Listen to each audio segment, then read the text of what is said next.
El matrimonio es una institución jurídica donde dos personas basadas en el consentimiento mutuo deciden unirse formalmente y colocarse en el estado familiar de cónyuges, lo que generará que surjan entre ellos ciertas obligaciones y derechos que están legalmente regulados.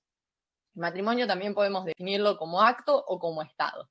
Como acto será justamente el acto jurídico de la celebración del matrimonio, y cuando hablamos de matrimonio como estado nos referimos al vínculo jurídico que va a estar uniendo a los contrayentes que celebren ese matrimonio. Para que el matrimonio se considere existente, el Código establece que los contrayentes deberán presentar de forma personal y conjunta su consentimiento frente a la autoridad competente. En el caso de que algunos de estos elementos faltase, el matrimonio se tendrá como no existente, por ende no producirá ningún efecto civil. En cuanto al consentimiento que estábamos diciendo, este mismo tiene que ser puro y simple por un lado, esto significa que no se encuentre sujeto a ninguna modalidad, y en el caso de que se estableciera algún plazo, cargo o condición, el mismo se tendrá por no dicho y el matrimonio será válido sin tenerse en cuenta dicha mención. Además, este consentimiento no debe encontrarse viciado por ninguno de los vicios, perdón la redundancia, pero no tendrá que verse afectado por uno de los vicios que afectan la voluntad. Estos son el dolo, la violencia y el error. El dolo será cuando una persona, a través de artificios, astucias o maquinaciones, induzca al otro contrayente a contraer matrimonio. El segundo caso, el de la violencia, es aquel en el que nos referimos a la fuerza física o amenaza de sufrir un grave inminente e irresistible en la persona o bienes del contrayente que está siendo afectado o en la persona o bienes de un tercero. Y por último tenemos el error. El error va a ser aquel conocimiento equivocado de la realidad, y en este caso el código establece concretamente que se producirá el error como vicio de la voluntad cuando el mismo recaiga sobre la identidad del otro contrayente o sobre sus cualidades personales, cuando las mismas pueda demostrarse que de haber conocido el estado real de las cosas, este contrayente no hubiera celebrado el respectivo matrimonio.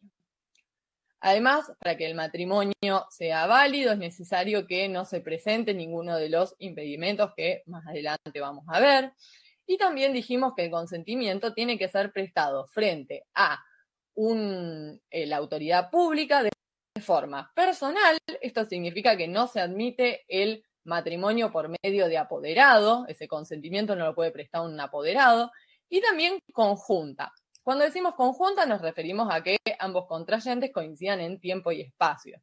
Esto presenta una excepción, que es el caso del matrimonio a distancia, donde cada uno de los contrayentes deberá prestar su consentimiento personal frente a la autoridad del lugar donde se encuentre.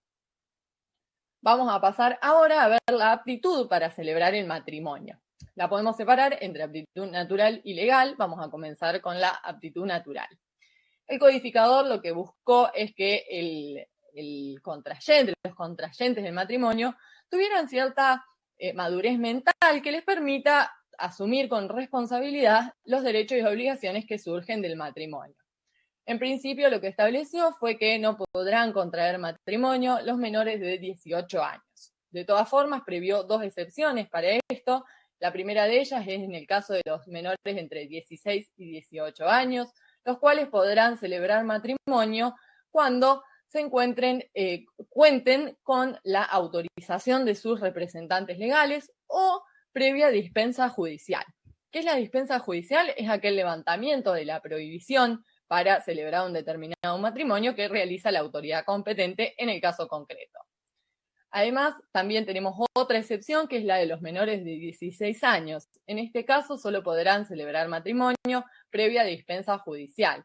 Ya no va a ser relevante la autorización o no de los representantes legales. Y en este caso, el juez deberá previamente entrevistarse con ambos contrayentes y también con los representantes legales de este, a modo de conocer la edad y grado de madurez del menor de edad en cuestión, y también la opinión de sus representantes legales.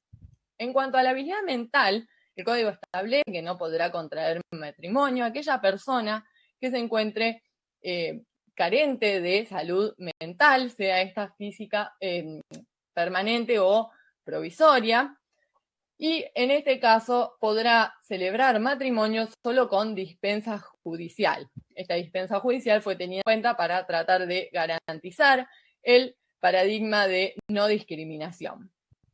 Lo que tendrá que hacer el juez, además de entrevistarse personalmente con los contrayentes y eventualmente con sus representantes legales o apoyos, es contar con un dictamen previo de un equipo interdisciplinario que deberá evaluar tanto la capacidad del futuro contrayente de comprender las consecuencias jurídicas de este acto, como su capacidad de relacionarse en la vida en pareja. Ahora vamos a ver la aptitud legal. En este caso nos encontramos frente a los impedimentos, que son prohibiciones legales que, basadas en situaciones o hechos jurídicos preexistentes, prohíben la celebración de determinados matrimonios. Estos impedimentos los podemos clasificar, por un lado, según el tipo de sanción que acarrean. Acá vamos a tener impedimentos dirimentes, son aquellos donde el matrimonio celebrado será nulo o pasible de sanción de nulidad, mientras que los impedimentos impedientes son aquellos donde, si bien en principio se va a prever que no sean celebrados estos matrimonios, si los mismos fueran celebrados, sus efectos no serán afectados y a lo sumo procederá alguna sanción de tipo civil o penal, pero el matrimonio será válido. También podemos diferenciarlos según las personas a las cuales se aplican. Estos pueden ser absolutos o relativos. Los absolutos prohíben contraer matrimonio con cualquier otra persona, por ejemplo, el caso de ser menor de edad. Y los relativos se refieren al matrimonio celebrado con una persona en particular, por ejemplo, con un pariente. También podemos diferenciarlos por si se trata de impedimentos temporales o permanentes. Los temporales tienen la potencialidad de desaparecer en algún momento, podría ser un caso de falta de salud mental temporal que se subsane, y también tenemos los permanentes, que son aquellos como el parentesco, que no va a desaparecer en el tiempo, por lo tanto el impedimento se va a mantener. Los efectos que producen los impedimentos van a variar si nos referimos al momento anterior a la celebración del matrimonio o luego que este fue celebrado. Antes de la celebración del matrimonio, los mismos van a funcionar como causal de oposición al matrimonio y también como causal de denuncia de impedimentos. Y en este caso, lo que deberá hacer la autoridad competente es suspender la celebración del matrimonio. Mientras cuando el matrimonio ya se encuentre celebrado, se va a producir los efectos que mencionamos al clasificar entre impedientes y dirimentes. Si se trata de un impedimento dirimente, dijimos que este matrimonio va a ser pasible de sanción de nulidad, mientras que si se trata de un impedimento impediente, solamente serán aplicables eventualmente las sanciones civiles que hayan sido contempladas. Los tipos de impedimentos que tenemos dentro del impedimento dirimente, contamos con 5 impedimentos. El primero de ellos, llamado de parentesco, el segundo de ligamen, el tercero de crimen, el cuarto tenemos la falta de edad nupcial. Esto es lo que hablamos en relación a los menores de 18 años, los de menores entre 16 y 18 y los menores de 16, y también la falta de salud mental, sea provisoria o permanente. Estos dos últimos casos, como ya los vimos, no los vamos a repetir y nos vamos a concentrar en los otros 3 impedimentos que mencionamos. El primero de ellos es el impedimento de parentesco. Por un lado, establecen que no podrán contraer matrimonios los ascendientes y descendientes, ni los hermanos bilaterales y unilaterales. Acá es necesario hacer una distinción respecto de lo que pasa en el caso de la adopción.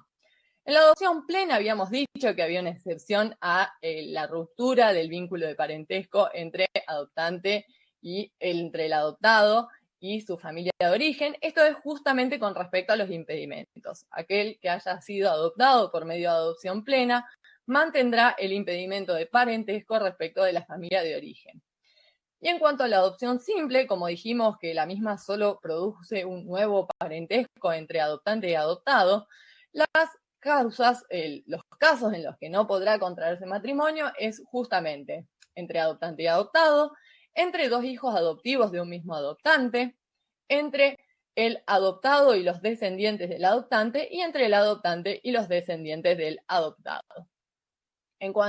Además también se regula que está prohibido el matrimonio con los parientes afines en línea recta, de cualquier grado. En cuanto al impedimento del ligamen, establece que no podrá celebrarse un matrimonio mientras exista otro matrimonio aún vigente. Y también tenemos, por último, el impedimento de crimen, que establece que no podrá contraerse matrimonio aquella persona que haya sido condenada como autor, cómplice o instigador del homicidio doloso del cónyuge con quien ahora pretende casarse. En este caso decimos entonces que se trata de un homicidio doloso, por ende se excluye la tentativa y también el homicidio cometido con culpa de las partes. Él puede intervenir como autor, cómplice o instigador. Tiene que haber una condena, una sentencia penal que lo haya colocado en uno de estos grados y además tiene que haber recaído justamente sobre la persona del cónyuge con quien ahora pretende casarse. Vamos a cambiar de tema, ahora vamos a hablar de los deberes de los cónyuges. Cuando vemos los deberes de los cónyuges, el código establece que los mismos se comprometen a construir un proyecto de vida común basado en la cooperación, la convivencia y el deber moral de fidelidad. Esto es un cambio que introduce el código, ya que antes la fidelidad era considerada un deber legal y ahora es solamente un deber moral. Además, también establece que los cónyuges se deberán asistencia mutua y también alimentos durante toda la vida en común y también en caso de separación de hecho. Una vez producido el divorcio, solo se deberán alimentos cuando así lo establezca el código o cuando hayan sido pactados.